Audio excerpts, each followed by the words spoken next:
L'argument de tous ceux qui disent que c'est la France qui veut déstabiliser le Togo, elle tombe à l'eau. Ça n'existe pas. Et ça n'a jamais existé en réalité. Les Togolais n'ont pas attendu la France avant de combattre le régime de Gnassingbé, depuis 90, et même avant 90. Tous les Togolais n'ont pas besoin que la France vienne leur dire « Ah oui, il faut combattre les Gnassingbé ». Les Togolais combattent les Gnassingbé, ce n'est pas aujourd'hui. Donc les Togolais, autant que nous sommes, on n'a pas besoin que la France vienne dire à quelqu'un « Ah oui, il faut déstabiliser le régime togolais, il faut combattre le régime togolais ». C'est ça la triste réalité que les gens ne veulent pas comprendre. Tous ceux qui aujourd'hui dénoncent la gouvernance de force, ce sont des Togolais engagés qui ne peuvent plus supporter cette gouvernance. Ils n'ont pas besoin qu'une puissance vienne leur dire « Réveillez-vous, manifestez, dénoncez, tout ça ». Mais c'est ce que les gars du régime ont voulu faire passer dans l'opinion. Oui, parce que force serait proche de l'AES, que la France veut le mettre en difficulté. Voilà, Macron, très cher fort. Très cher fort. Maintenant, il n'y a plus d'arguments. Ça, c'est la première des choses. C'est la première analyse que je fais. Deuxième chose, les 3 pays en gros là. Vous êtes en difficulté. C'est votre parrain, ça. Faure Gnassingbé. Vous êtes en rupture avec la France. Mais c'est votre parrain, ça. Depuis le début des manifestations le 6 juin, on a écouté pas mal d'histoires. Ouais, c'est la France qui veut déstabiliser le Togo, c'est la France qui est derrière les M66, c'est la France qui donne les moyens M66. Comme si la France qui a aidé à placer Faure Gnassingbé au pouvoir en 2005 et qui a toujours adoubé toutes les élections frauduleuses qui se sont passées au Togo, la France avait besoin de quelques individus pour déposer Faure. Si la France veut déposer Faure demain matin, elle sait comment faire. Ça ne prendra même pas une semaine. Donc la France n'a pas besoin d'aller solliciter, je ne sais pas, des activistes pour déstabiliser ou, je ne sais pas, mettre Faure en difficulté. Et j'avais déjà dénoncé ça en disant il faut éviter de répandre dans l'opinion des fausses informations, des intoxications. Et c'est beaucoup plus les gars du régime qui sont sur la toile qui racontaient ça. Ah oui, la France veut déstabiliser parce que Faure serait l'ami de l'AES. C'est pour ça que les Français sont derrière, les jeunes qui font les manifestations. Oubliant que tous ceux qui sont engagés aujourd'hui, ils ne sont pas que seulement en France. Il y a des gens aux États-Unis, il y a des gens au Canada, il y a des gens en Allemagne. Les gens sont partout, il y a des gens en Suède. Le seul point qui peut-être sur lequel les gens portent leur attention, c'est peut-être parce que un des éléments de M66 c'est beaucoup plus en France, et peut-être moi aussi je suis en France, on pense que je suis là-dedans. Donc on raconte tout et n'importe quoi, alors que si ces gens-là veulent vraiment déposer Faure Gnassingbé, c'est une question de jours. Ils en ont les moyens, parce que c'est eux qui leur fournissent les renseignements. Le Togo a toujours les renseignements de la DGSE, parce que le Togo, tous les pays qui sont en coopération militaire avec la France continuent. Le président français Emmanuel Macron a accueilli jeudi plusieurs chefs d'État participant au 8e Forum de Paris pour la paix qui se tient le 29 et le 30 dans la capitale française. Organisé depuis 2018, le Forum de Paris sur la paix a pour objectif de réinventer la diplomatie dans un monde en mutation. Les participants cherchent les moyens d'œuvrer pour une meilleure gouvernance mondiale des biens publics. Le thème de cette 8e édition est Nouvelle coalition pour la paix, les peuples et la planète. Le programme mettra l'accent sur la recherche de réponses concrètes aux défis mondiaux les plus pressants, à commencer par la crise climatique. Parmi les dirigeants arrivés jeudi à l'Elysée figurent le président du Ghana, John Dramani Mahama, le président du Togo, Faure Gnassingbé, le président du Libéria, Joseph Boakai, ainsi que Félix Tshisekedi, le président de la République démocratique du Congo.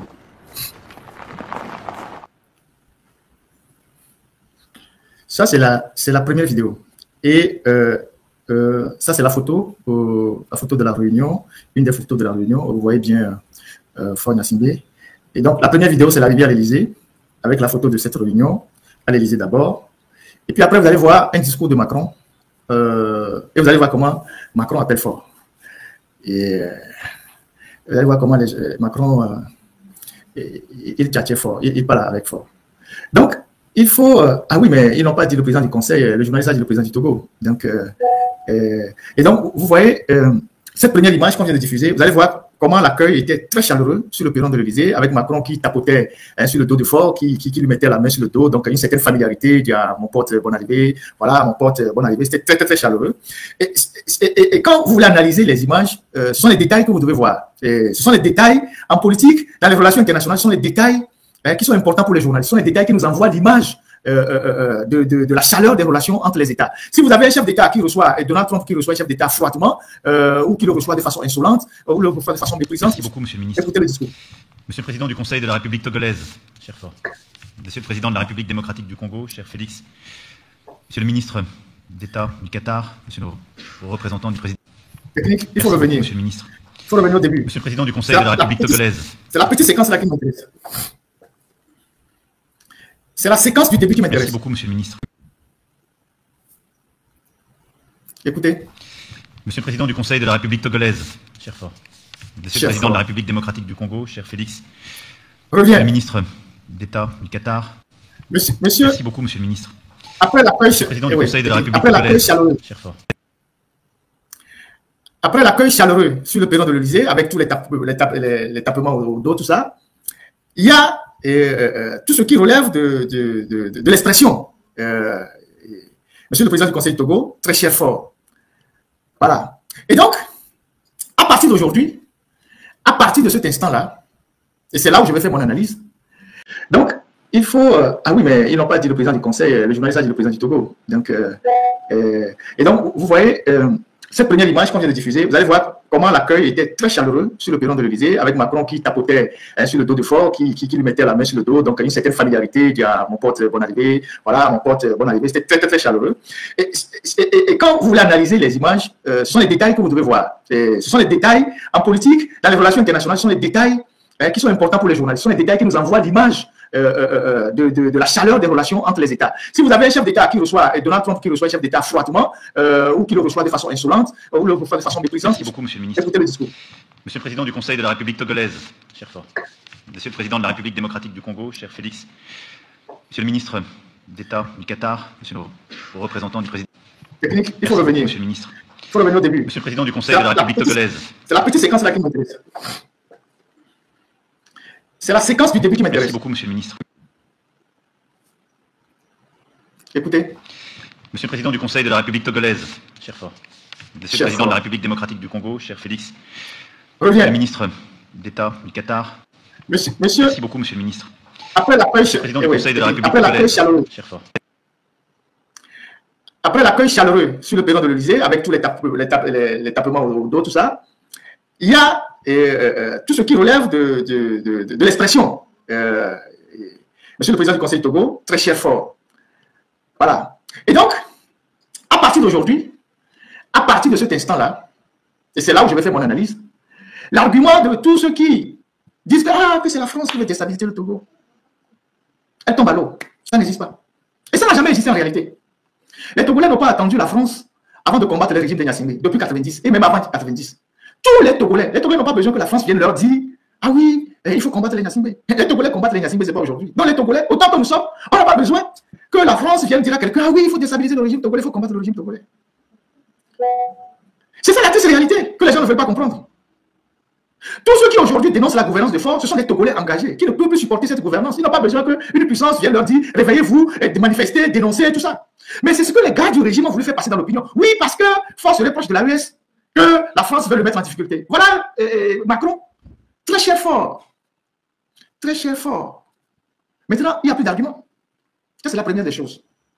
C'est la première analyse que je fais. Deuxième chose, les trois pays en gros là. Vous êtes en difficulté. C'est votre pari, ça. Faure Gnassingbé. Vous êtes en rupture avec la France.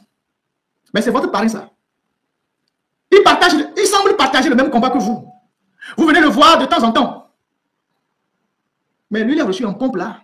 Normalement, aujourd'hui, ce n'est pas dans les grands lacs que Faure devait être. Il devait s'impliquer dans ce qui se passe aujourd'hui dans les trois pays parce que Bamako est en difficulté. S'il y a un endroit où Faure, qui est le parrain là-bas, devait être aujourd'hui, c'est dans le Sahel.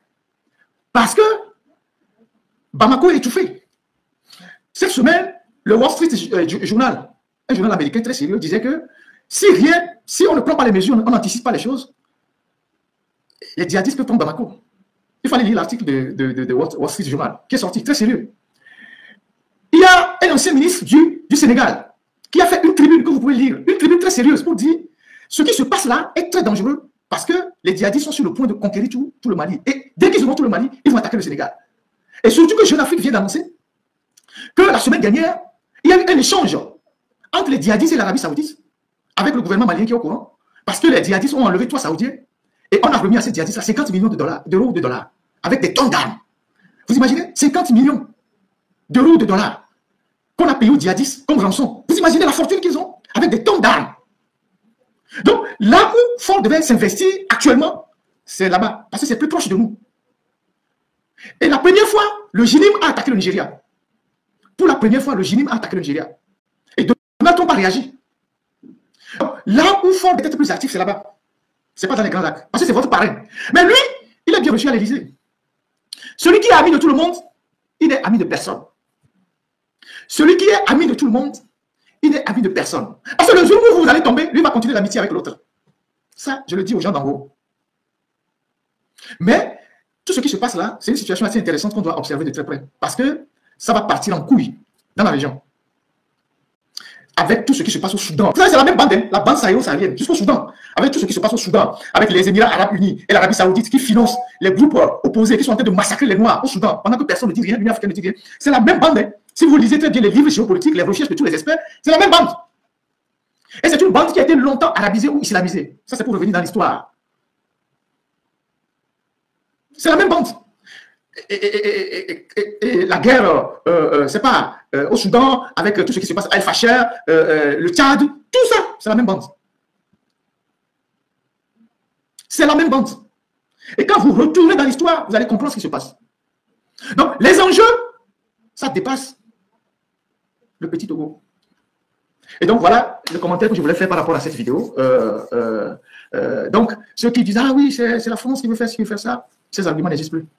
Surtout les gens du régime qui disent, ah oui, c'est la France parce qu'il y a quelques individus qui sont sur le territoire français et qui sont actifs.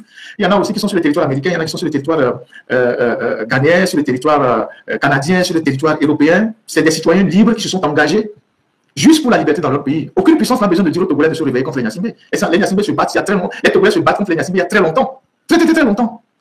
Très longtemps. Donc voilà ce que j'ai voulu faire. Ah oui, ça c'est les membres de la délégation qui accompagnaient Fort. Ils étaient tous là, les Boudjouna, les Atouli, les Bawara, tous ces gens-là. Ils étaient sur Paris. Le seul que je n'ai pas vu sur les photos alors qu'il était là, c'est Afan Bedi. Il semble que lui, il est là pour aider à créer un collectif d'avocats pour poursuivre les gens comme nous qui sommes ici en France. Donc on attend qu'ils viennent nous poursuivre en France. C'est une très bonne occasion qu'on parle d'eux, on parle du régime, on parle de tout ce qu'on connaît sur le régime. Ils n'ont qu'à vite créer leur collectif d'avocats pour venir nous poursuivre en France. Ça va être une très bonne occasion pour qu'on médiatise tout ce qui se passe au Togo là-bas et les conneries de ce régime-là. Nous, on est psychologiquement, mentalement bien prêts, outillés à ces gens de combat qu'ils veulent lancer. Voilà quoi. Donc voilà. Merci. On va attaquer le premier gros sujet. Ça, c'était les informations, ça a pris 1h30. Mais le premier gros sujet, je vais parler de la Lonato. Et il y a de Lonato, il y a Vire, il y a Toto, il y a Kenja, il y a Mébia. Il y a Mboué, il voir. Il y a Amélie Pobé, il a Babano Dalonato, c'est son problème. Et voyant, il y a tout dans le Babé Dadio. Et ce que je vais dire là. Si je finis de dire ça, si quelqu'un estime qu'il va aller encore jouer au jeu de Lonato, c'est son choix. Les émigrants, les soldats, les mamans, tout ça. Parce qu'il y a aussi des femmes, beaucoup de femmes à Lomé qui vont jouer les jeux de Lonato. Vous vous rappelez que dans un de mes lives, j'avais dit que le PCA de la Lonato, c'est Ingrid Awadé. Et depuis qu'elle est devenue PCA de la Lonato, après le décès de Pekemsi, c'était Pekemsi avant, Pekemsi, elle a commandé 1 millier de machines. C'est assez énorme, hein? Il y avait déjà des machines, mais elle a commandé 1 millier de machines. Et elle en a distribué à plein de gens, assez proches. Mais bon, machine, lui, les lois, mais les fous, à mauvais ganader les corps et tout ça là. Toutes ces machines qu'on vient poser dans vos quartiers, dans les maisons, même dans les villages, il y a des machines même qu'on va poser dans les villages.